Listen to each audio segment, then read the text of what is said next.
নমস্কার বন্ধুরা, চলে এসেছি একটা নতুন রেসিপি নিয়ে। চিতে কাঁকড়া। চিতে কাঁকড়া তো আমরা অনেকভাবে খাই, আজকে আমি একটা নতুনভাবে চিতে কাঁকড়া তৈরি করে আপনাদের দেখাবো।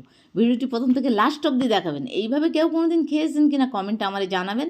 না খেয়ে থাকলেন আমার মতো করে একদিন তৈরি করে খেয়ে দেখুন, কি অপূর্ব স্বাদ। এই দিয়েই আপনাদের এক থাল ভাত উঠে যাবে। প্রথমে চিতে কাঁকড়াগুলো দেখুন কত সুন্দরভাবে ছাড়িয়ে নিচ্ছি। এইভাবে চিতে কাঁকড়াগুলো আমি সব একে একে ছাড়িয়ে নেব। দেখুন খুব ঘিলু হয়েছে কাঁকড়াগুলো, কত সুন্দরভাবে ছাড়িয়ে নিয়েছি। ভিডিওটি যদি ভালো লাগে একটা লাইক অবশ্যই করবেন। দেখুন কী কী মশলা দিচ্ছি: জিরে, মরিচ, আদা, কাঁচা লঙ্কা, শুকনো লঙ্কা দিয়েছি দুটো বেটে।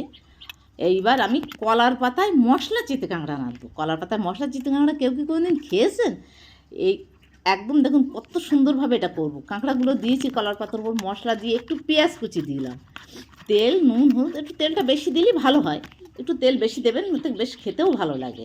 এখানে কিছু দিয়ে লঙ্কা দিয়ে আস্তে আস্তে আবার একটা কলার পাতা দিয়ে ভালো করে এখানে গ্যাসের উপরে ঢেকে দেবো। প্রথমে গ্যাসটা একটু জোর দেবো, তারপরে আস্তে আস্তে লো টু মিডিয়ামে একদম হালকাভাবে এটা করতে হবে।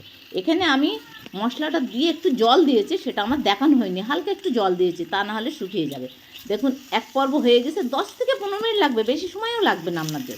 দেখুন এইভাবে একটু হয়ে গিয়েছে, আমি অল্প একটু নেড়ে দিচ্ছি। প্রথমে এই দেখুন ভালোভাবে একটু নাড়াচাড়া করে দিয়ে আবার একটু ঢেকে দেবো। 5 মিনিটও লাগবে না, 5 মিনিটের মধ্যে আমাদের একদম দেখুন হয়ে গেছে। মশলা চিতে কাঁকড়া আমাদের রেডি হয়ে গেছে। এই দিয়ে এক থালা ভাত নিমেষে উঠে যাবে। কত সুন্দর খেতে হয়, একদিন না খেলে বুঝতে পারবেন না।